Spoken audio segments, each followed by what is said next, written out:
Anarchy and Transhumanism, written by William Giddens, an academic peer-reviewed paper published in the Routledge Handbook of Anarchy and Anarchist. Introduction.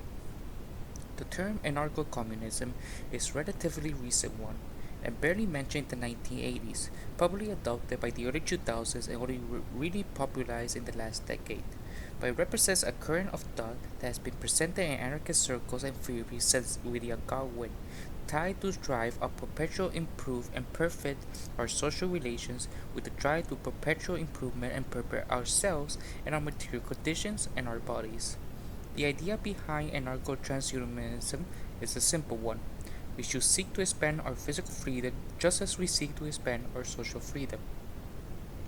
Anarcho-transhumanism sees this position as a logical extension or deepening of anarchism existing committing to maximizing freedom, and the term morphological freedom is widely used by transhumanists of many varieties, a label for the positive freedom to alter one's body or material conditions. Transhumanism is often shoutily categorized in the media in terms of the desire to live forever, the desire to upload one's mind to a computer, or a fantasy which a self-improving artificial intelligence suddenly arises and transforms the world into a paradise. And of course, some people are attracted to these goals, but the only defining precept of transhumanism is that we should have more freedom to change ourselves and our environment. Transhumanism thus challenges and sensualist definition of the human and is sometimes framed as part of a wider discourse in feminist and queer theory concerned with cyborg entities and inhumanists. Transhumanism can be seen as either an aggressive critique of humanism or alternatively as an extension of specific humanist value beyond the arbitrary species category of human. Transhumanism demands that we integrate our desires and values beyond the happenstance of what is, accepting neither the authority of arbitrary social constructs like gender nor a blind fealty to how our bodies presently function. As one would expect, transgender issues have been at the core of transhumanism from the start. But transhumanism readily expanded on trans liberation to situate it as part of a much wider array of struggles for freedom in the construction and operation of our bodies and the surrounding world. A number of anarcho-transhumanist works of immediately practical projects that give people more control over their bodies, the operation of abortion clinics, the distribution of naloxone, or the 3D printing of over-resourced prosthetics for children. But transhumanism also asks radical questions, like why is not only the case that our society is okay with the involuntary decay and death of the elderly, but also that is moralizing in support of their perpetual extermination? The struggle for life extension is certainly not the entirety of transhumanism, but it is an important example of the kind of campaign transhumanists initiate and continue, shockingly to fairly largely alone. The notion that an objective good life extends to 70 or 100 years, but no further, is clearly arbitrary, yet the opinion that it does is both nearly universal held and violently defended.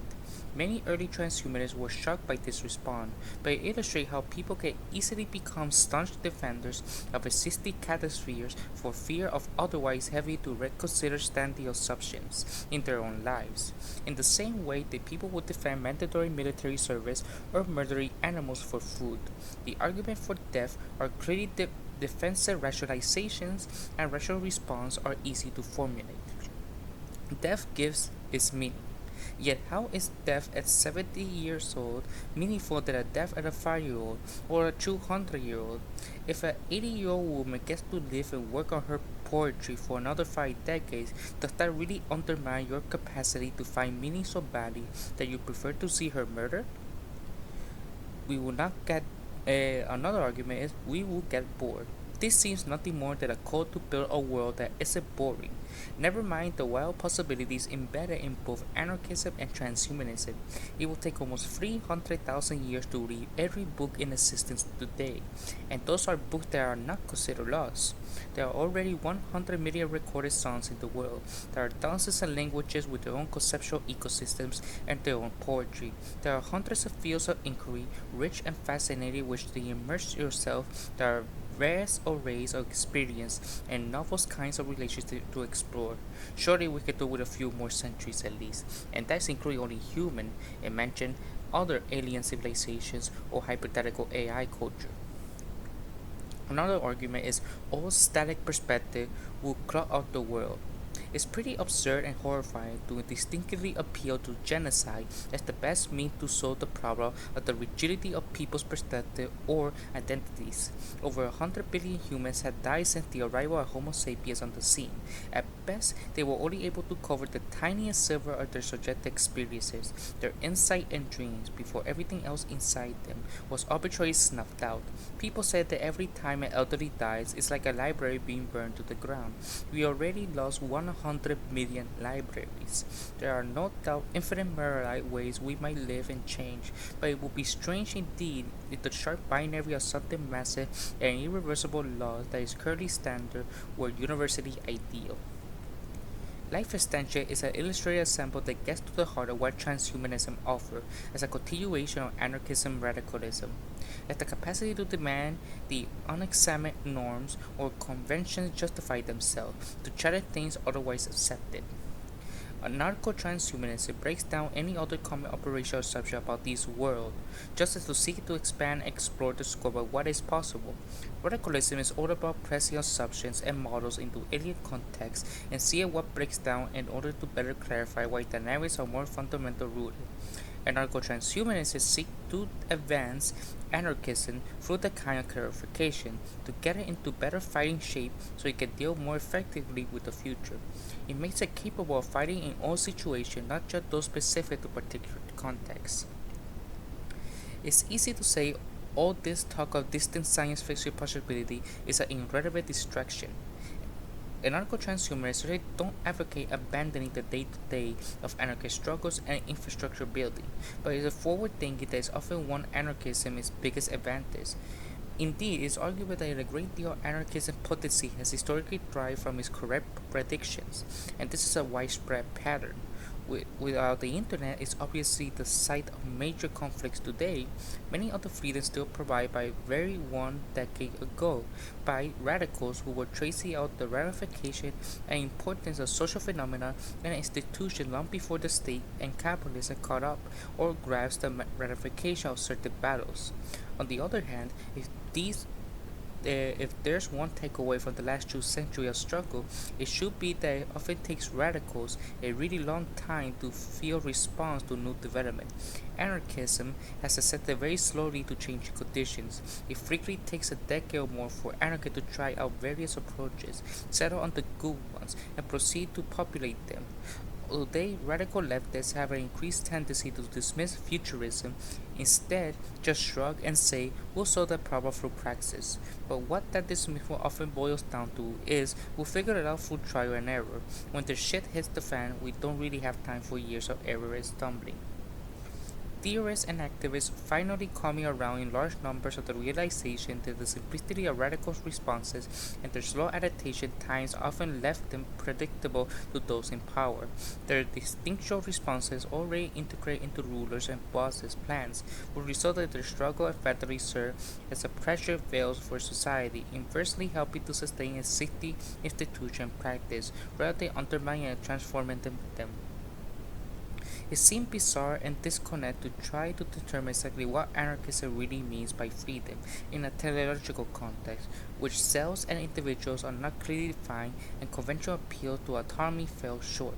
One might seek to dismiss relevance of various contemporary phenomena to the project of rethinking the nature of humanness and human condition, of twins conjoined in the brain who is to pronounce unconventionality.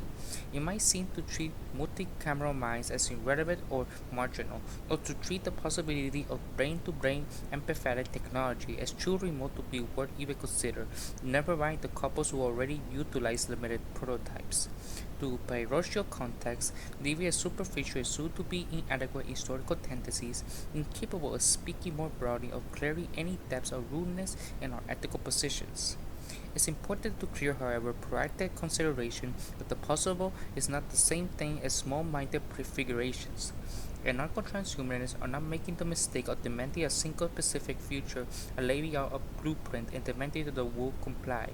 Rather, they advocate and enable a multiplicity of futures. 2. Historical antecedents. William Godwin is frequently identified as the prominent anarchist in modern times, although Pierre Joseph Proudhon would later be the first person who used the term anarchist.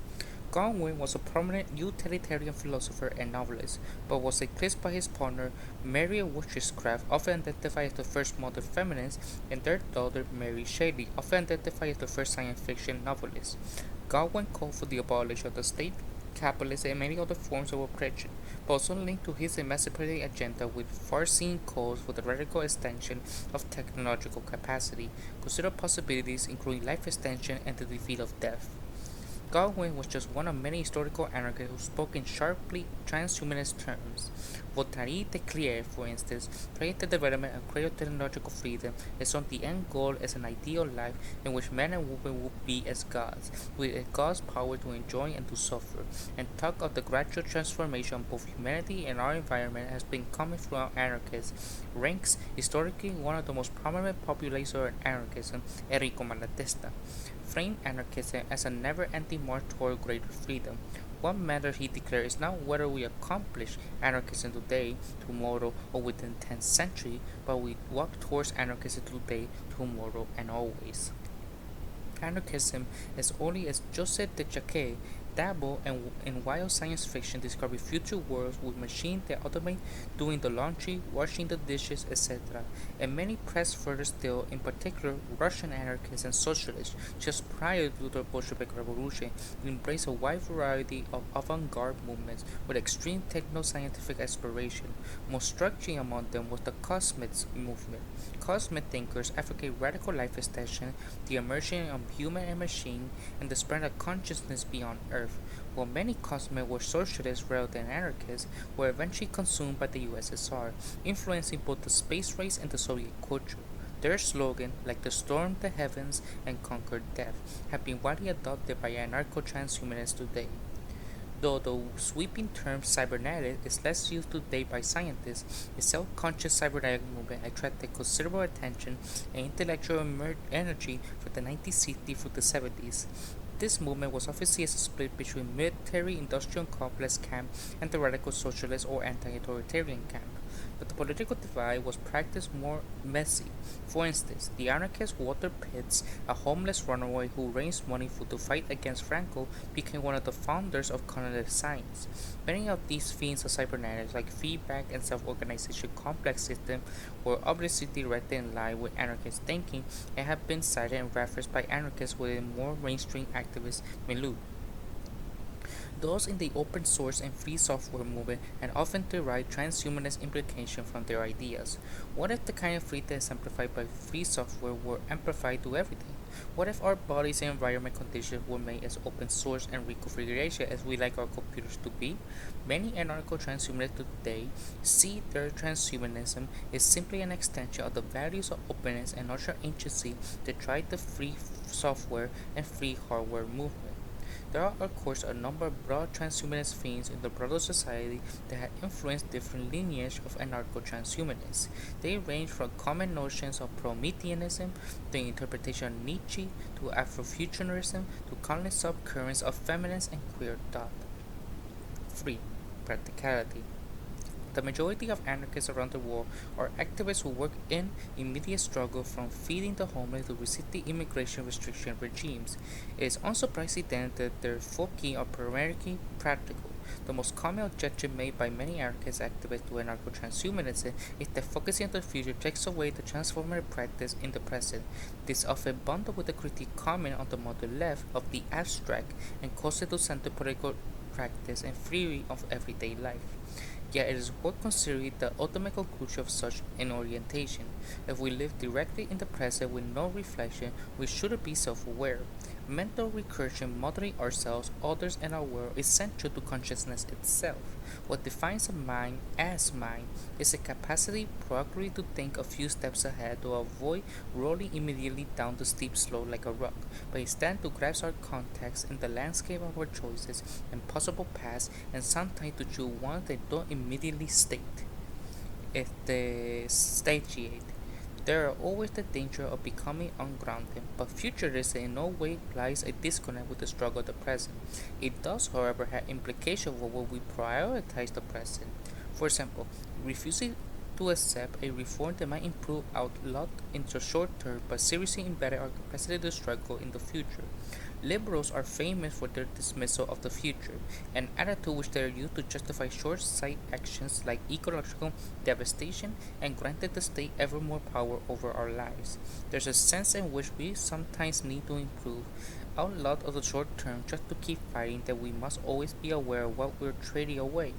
A democratic socialist utopia might immediately improve most people's life, and perhaps we might be able to realize such a utopia if we all really work hard to achieve it.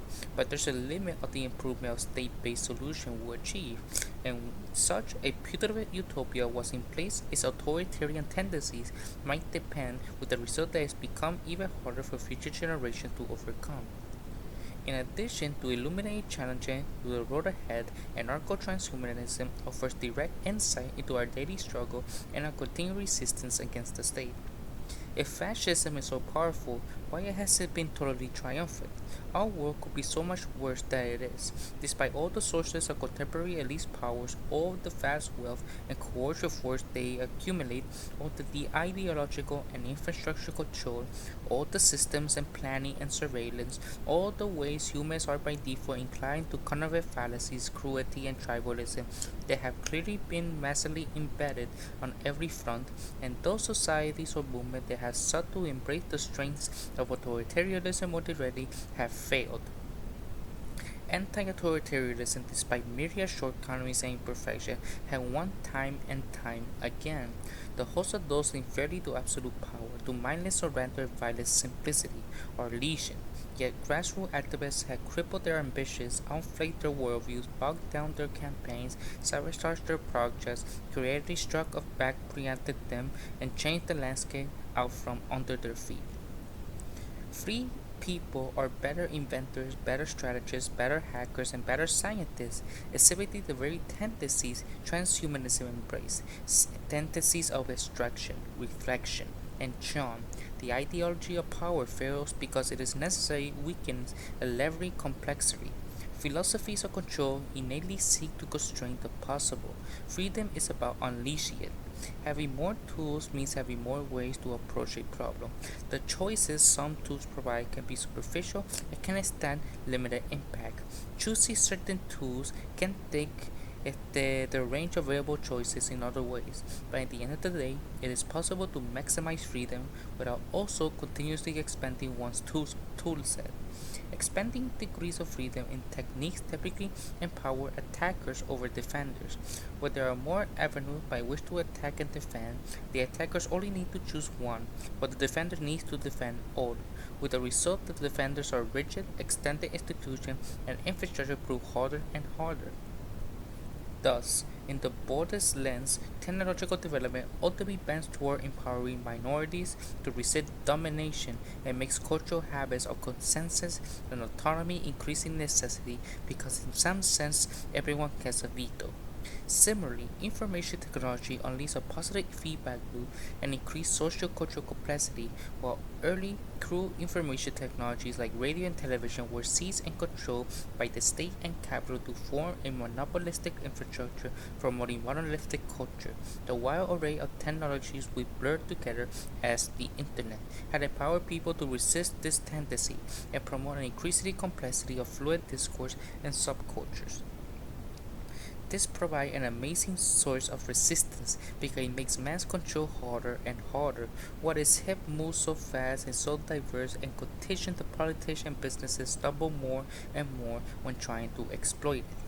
Anarcho-transhumanism had argued that this feedback social-cultural complexity constitutes a social singularity, a reflection of the technological singularity, a process in virtue of which collaborative feedback, technological insight, and inventions grow too fast to be predicted or controlled.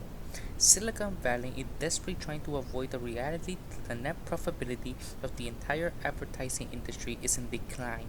Since the advent of the internet, people have begun washing up, and on the whole, advertisers are exerting less and less impact, although remaining marginally effective, with the youngest generator of more individually targeted outreach campaigns. Think businesses trying to take in the meme game or paying popular Instagram team to reference their product. With these approaches are clearly yielding diminishing returns. When a hyper-complex team friendship culture compromises 30 people, it's no longer worth the energy for a corporation to try to target them. Thus, anarchist skeptical prediction strategy who instead focus on everyday life and the immediate often frame their hostility to abstraction as part of a wider tradition of meditation. Yet it is worth emphasizing that all casual interactions are meditate. The air mediates the sound of our voice, the electromagnetic field and any intervention material mediate our capacity to see. Culture and language immediate the concept we seek to express. This may seem like a trivial point, but it's a deep one. It's hard to provide an objective measure of just what counts as more or less meditation. It's hard to still to try and claim that such metric means something. There's no such thing as direct experience. To see anything requires an immense amount of processing as raw signals are transformed by neural columns in our visual cortex into over more abstract signals. Artifacts from this processing can be found in optical illusions and pattern hallucinations, and in turn-out experience shape what pattern recognition circuit form what the strength to experience directly without meditation would be to not experience or think at all. One can certainly try to distinguish between human created meditation and other reality, but such a distinction has no fundamental correlation with how visceral or accurately we experience things.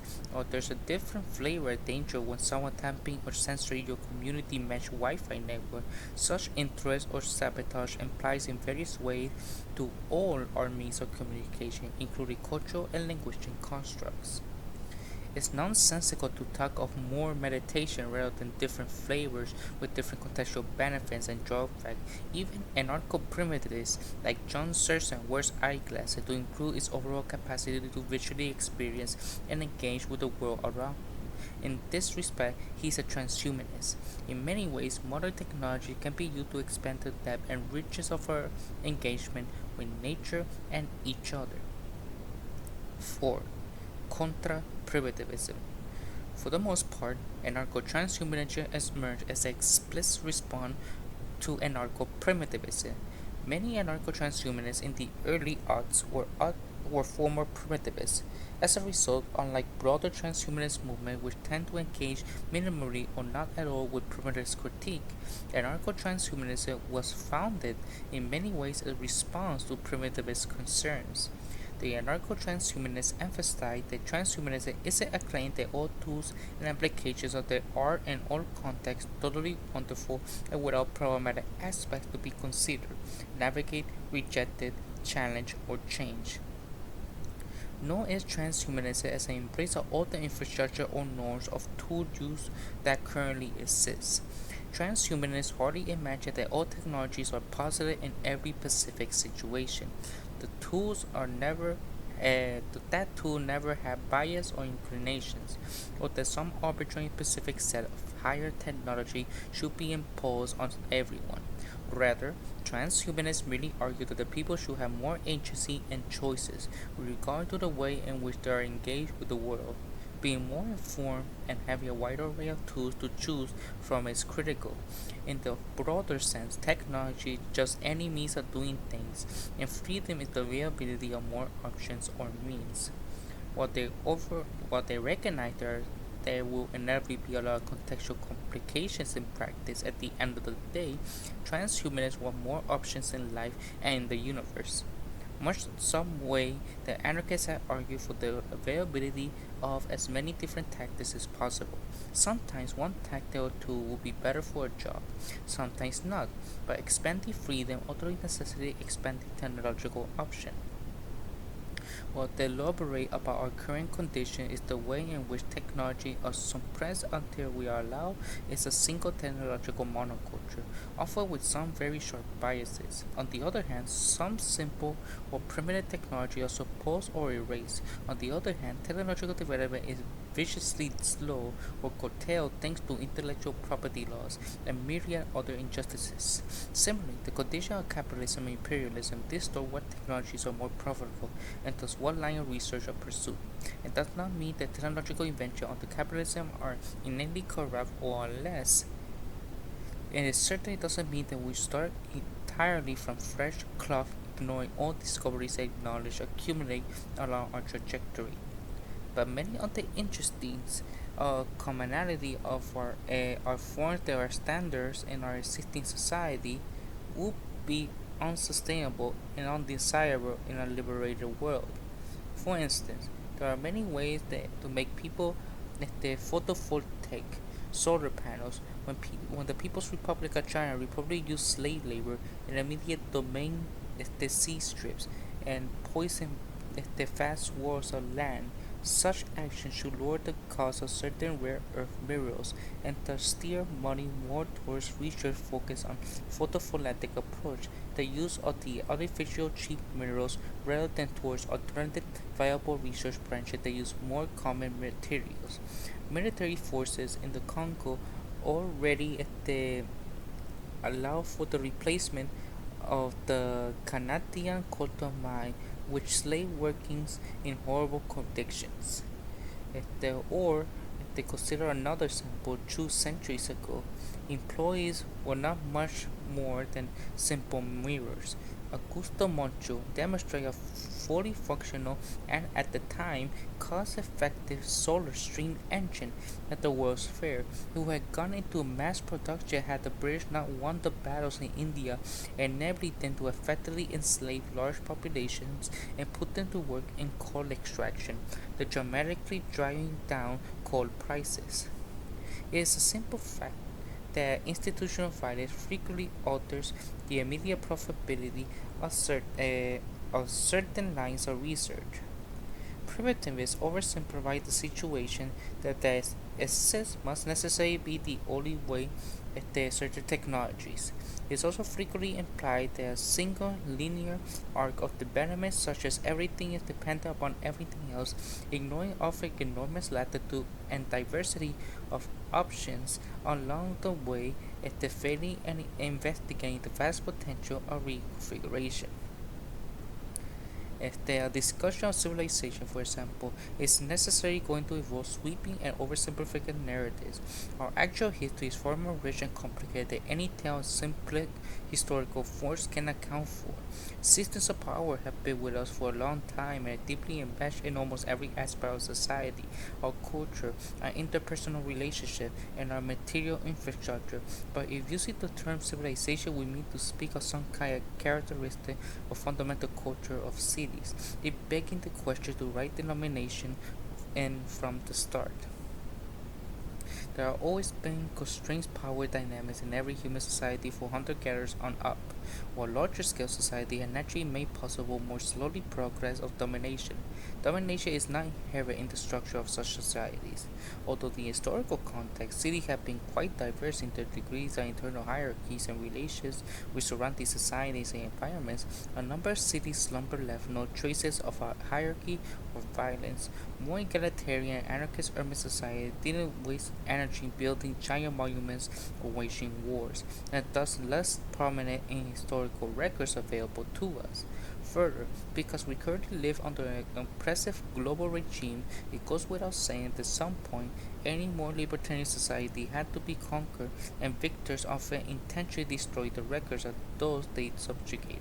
Similarly, non-anarchist historians had lived to assume that the presence of any social coordination or technological intervention in egalitarian peaceful cities like the Harappa proves the presence of some state-like authority, even when there are still signs of any such authority, and there are indeed strong indications to the contrary. Urban concentration arose in a number of places prior to agriculture. Indeed, in many places around the globe, though the land could not support permanent cities, people nevertheless struggled to come together in greater numbers, wherever and for however long they would manage to do so. Frequently, the members of the early society would be both temporary hunter-gatherers and temporary city dwellers, transitioning back and forth with the seasons. This does not remotely fit an account of cities that slowly runaway concentrations of health and power over life as a cancerous mistake. Is the establishment of city were such a bad idea, why do people with other options keep voluntarily choosing them? The answer, of course, is that living in large numbers increases the social options available to individuals, opening up a much greater diversity of possible relationships with chosen from. Instead of being confined to tribes of 100 or 200 people, while perhaps enjoying opportunity to interact with the members of limited numbers of nearby tribes, people living in cities can form affinities to not limited by the happenstance of birth, to organically from their own distinct network by choice. Better than tribes, they can shed the limited misality of class social clusters entirely.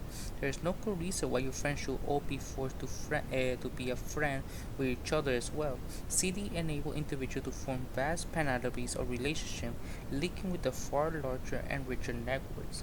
Such hospitality enable and encourage the empathy necessary to transcend tribal or natural ordering. Its expand our horizon enable mutual aid on an incredible scale and happy far richer cultures and connected ecosystem that could otherwise be possible to flourish.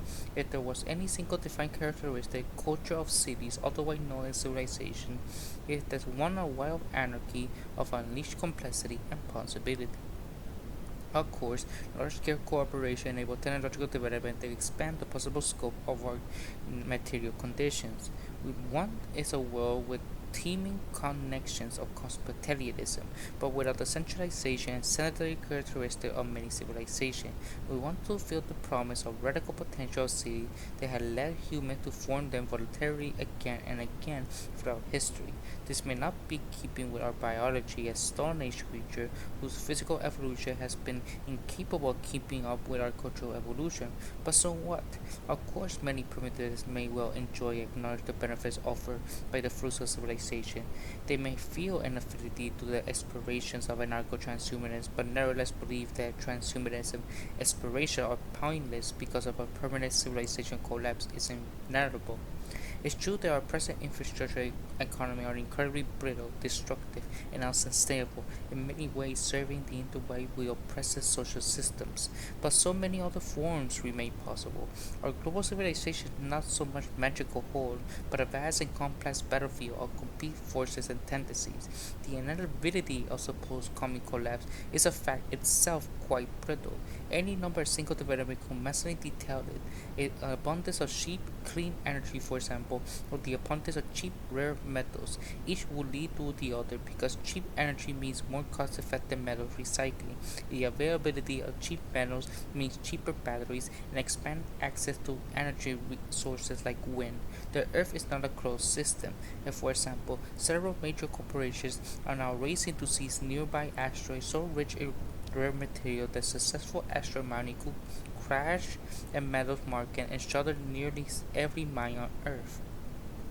And let's note that it's highly unlikely that civilization collapse will return to us in an idealistic Eden. Many centers of power will likely survive. Almost no society will fall below Iron Age technology. Billions will die horribly, and sudden bursts of ecological destruction will be incredible. If it turned out that a spread of forests in northern latitude will permanently end up making global warming worse, because trees are ultimately poured carbon sinks and chained to the Earth's albedo from darker forests, causing it to absorb more energy from the sun. No matter the odds, we must fight against the unfathomable holocaust of a collapse. We have an ethical obligation to struggle. We have some agency to respect to our future and our environment, and to make some responsibility for our destiny. With science and technology, we're able to repair ancient disasters like the desertification of the Sahara, manage to the culmination of the horrors, and rewild most of the earth. 5. pessimism, and technological possibilities.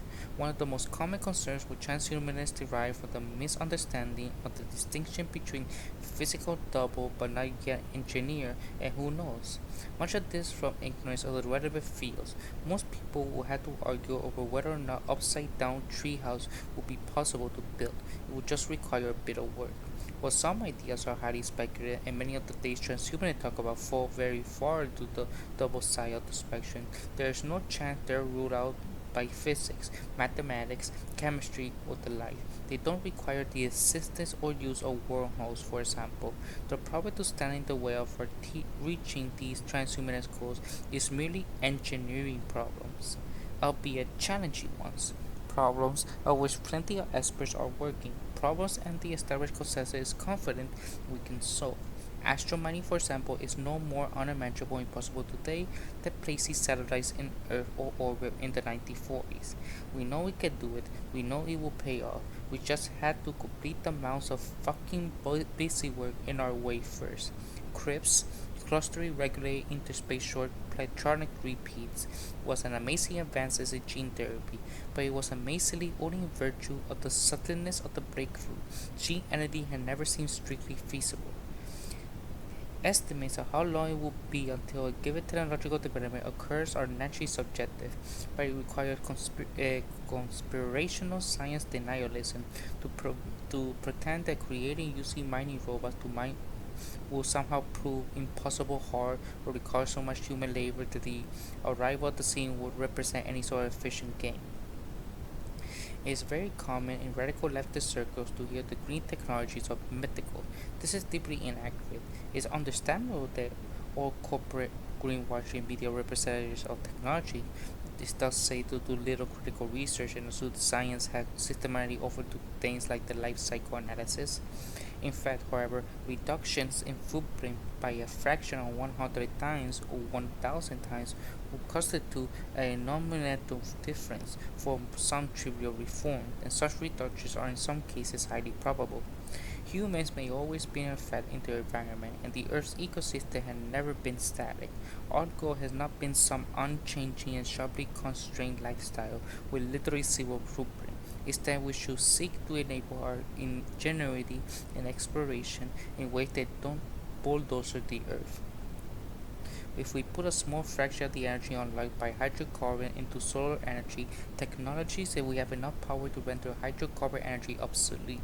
While hydrocarbon were questionable in a world-changing sources of dense energy, it is possible to gain critically high power return from solar technology using even 1800s technology of mirrors and steam pipe.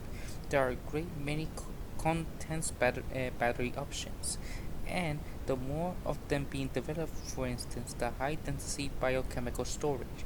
Meanwhile, photovoltaic coal technology will leap past every supposed barrier, and the material needed to make effective use of this technology have been dramatically diversified.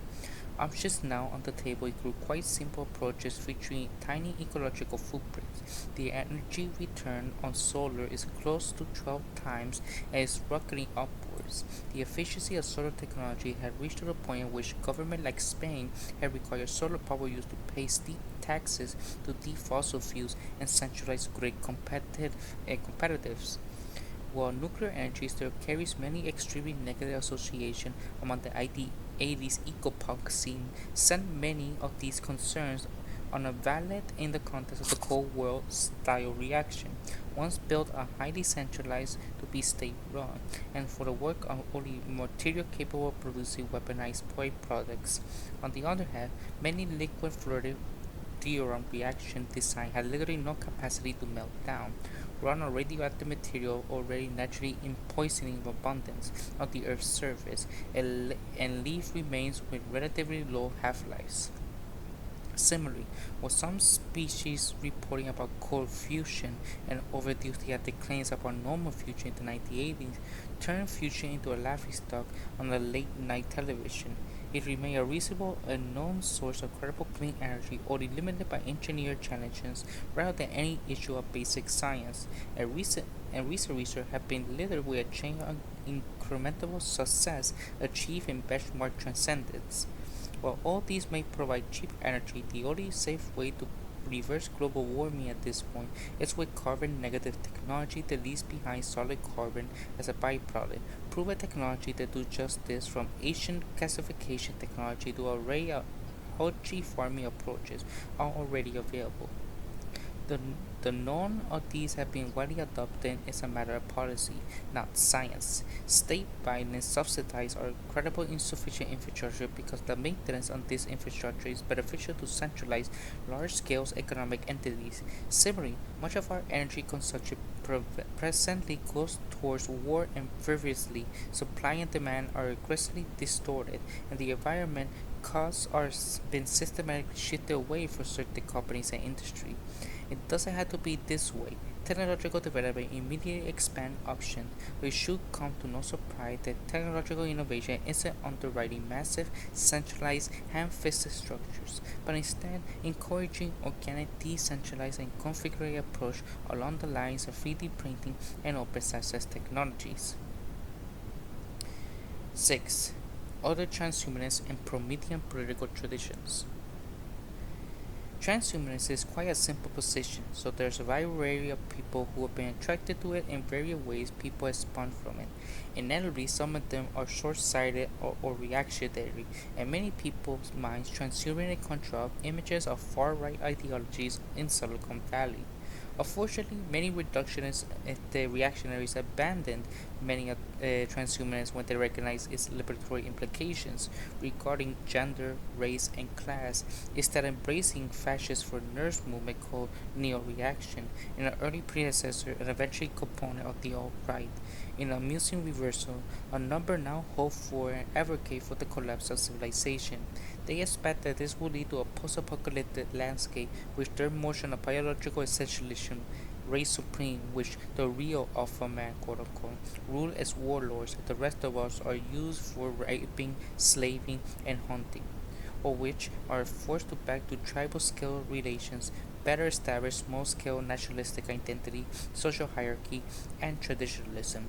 Others envision small corporate fiefdoms and some kind of AI god that will help them maintain their desired authority structure by stopping oppressed group by gaining understanding of developing technology.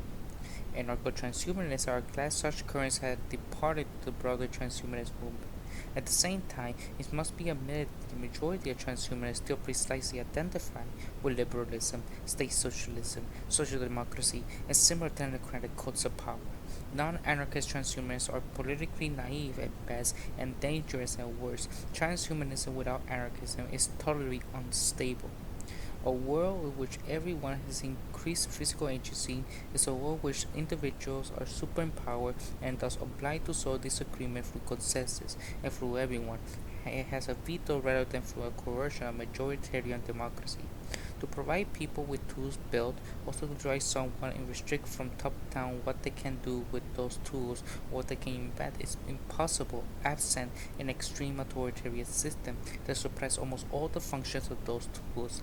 Consider the struggle to enforce intellectual property on the internet or the war against general purpose computing. In this sense, all status transhumanists fall short of transhumanist ideals because of their lingering fear of liberty and superempowered proletarians. On the philosophical level, it is impossible to reconcile transhumanists' embrace a greater interest in our bodies and environment with similar advocacy of oppressive social institutions that broadly constrain our agency. The difference of value is manifold in a number of ways.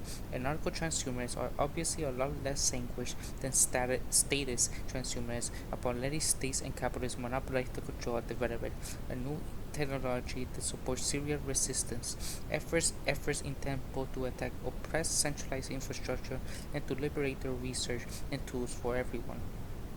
Further to the left, the legacy of Kosmice continued in state socialism and state communism circles. This is a distinct tradition of left accelerationism, or more diffuse but wider popular political position often referred to collectively as fully automated luxury communism. These traditions they are broadly Marxist rather than anarchist. They don't always identify as transhumanist, but they have been in close dialogue with anarcho-transhumanists. And traditions like xenofeminism are in many ways situated in the intersection of pro-technology Marxist and anarchist circles. It's certainly true that there's much overlap between politics and economic aspiration on anarcho-transhumanists, and those Marxist traditions likewise set on radical expansion of wealth available to everyone. Many have commented on the converge of anarchism and Marxism when the means of production shrink from large-scale mechanisms necessary to operate and overseas by large groups to technique and device controllable by individuals, as when factories are replaced by 3D printed. Yet significant differences remain. The divide between Marxists and anarchists has been referred to as a divide between political philosophy and ethical philosophy. Anarchists foresee a technical denomination and constraint on every level, just as a manuscript or institution, and anarchists want more than a mere class society. They want a world without power relation, and thus the ethical analysis necessarily extended to try to interpret interpersonal dynamics of power. They create more complex, subtle, informal, and even mutual relationships of domination and constraint. While anarchists share the aspiration for the world in which the efficiency of technology lead to a world of abundance and liberate people from the drudgery of the work, it is impossible an anarchist to accept the left acceleration and prescription of verticalism, to embrace our organizational hierarchies. Left accelerationists like Nick Smith and Alex William have critiqued the mainstream left for embrace of short-sighted remediationism, but anarchists still find the details of their strategy many of the same old Marxist perchance of the establishment and of elite whose members will run the revolutionary society. This allegiance leads them to sympathize with the misunderstand the aspect of our world, suggesting that certain corporate state structure reflect necessary hierarchies rather than wasteful cancers propped up by systematic violence and attentively suppressing scientific and technological development. More broadly, Marxism shares a troubling tendency with its ideological offshoot primitivism to speak in highly abstract and microscopic terms like capitalism or civilization. In Marxist analysis, these entities are imbued with a kind of agency or purposiveness, and their elements as they constitute dynamics of a greater whole, rather than conflicting the capable of being rearranged. Marxists and primitives are thus both frequently blinded to the aspect of better world now growing within the shell of the old, as well opportunity for minimal resistance and positive change are necessary catalysm of total break. 7. Other topics. The final chapter. Vegans have been among the strongest partisans of anarcho-transhumanism, knowing very well that what is natural may not be ethical. Biohackers have worked on projects like getting yeasts to produce the critical milk enzymes in normal cheese. To do this, they just put yeast in warm vat with sugar and let it fall out. Others have, for example, worked on custom algae production that yields useful protein and carbs for sunlight much more efficient than conventional agriculture, while raising the possibility of dramatically reduce or even entirely eliminate the death toll from tractor operations. A small fraction of environmentalists they have played with the ideas of more ethical engaged stewardship, posting a future which, after rewiring the majority of the planet and restoring its ecology, we might make tweaks that reduce net suffering among non-human species. Animal liberationists have long criticized the slavery of animal ownership and the injustices of breeding certain animals to serve us, but what will assisting animals in their own self-improvement look like? This is so far speculative, few call uplifting, and the anarchist take on this is always to center the subject's perspective, to try to find ways of accumulating and bridging the cultural and phenomenological gap with conscious person, i.e., Cartesians, elephants, octopi, primates. The animal liberationist tendency at the heart of the modern anarchism also come to expression in our response to the possibility of artificial general intelligence. These are noteworthy currents in non-anarchist transhumanist circles that focus on the development of AI with the goal of solving the problem of how to control a mind smarter than your own. Many transhumanists are convinced that AI will unleash an explosion of feedback intelligence that can remake the world. For anarchists, this focus is silly, given the billions of minds already on this planet and criminally underutilized. If we want the explosion of intelligence, then the sure and quicker path would be to liberate and empower all the potential Einsteins currently trapped in slums, favelas, open mines, and fields around our planet. Transhumanism has historically distinguished itself from other celebratory approaches to high technology, precisely in its focus on self-alteration. If you want something done, you should do it yourself. If you worry about what value an alien might rip into a system from scratch might develop, you should instead start with human intercept in expanding their own capacity. And while we might reasonably anticipate a rapid improvement in our individual cognitive speed and memory, is how we communicate and collaborate with one another that has served as a real bottleneck of advancement. Instead of a race to create an artificial generalization intelligence, and many other anarcho-transhumanists argue they should instead focus on the benefits of technologies to improve or deepen our connections with one another, so that collectively we can race ahead of any AI. It's rather terrifying that the default question about AI has largely been how can we most effectively control and enslave it. As anarchists, our position is obvious. We are to develop such minds, they deserve compassion and liberty. All too often, those in AI-focused communities have spun off from transhumanist circles, abandoning an ethical dimension of their research. This paradigm is profoundly un-transhumanist because it's privileged some kind of static humanity with static values and desires, and then enclaves non-human minds to serve those ends. The entire point of transhumanism is to embrace the fluidity and transitional nature of the human, not the cling to humaneness in its current form. What you expect when it comes to neurotypical and differently able people already alive, the transhumanist and anarcho-transhumanist position is to let billion physical economic architecture blooms. It's important to radically attack and remove stigmas and concentrate social norms so that a great diversity of experience can be lived without oppression. At the same time, it's important to provide people with the tools to exercise control over their bodies, minds, and life conditions. It should be up to all people individually to determine what factors might constitute oppressive impairments in their own lives, which factors are elements of their identity and unique life experience. Ultimately, transhumanism is querying to the distinction between impairment and augmentation, as well between want and need. The baseline should be oppressively normalized. Instead, individuals should be free to grow whatever direction they see fit.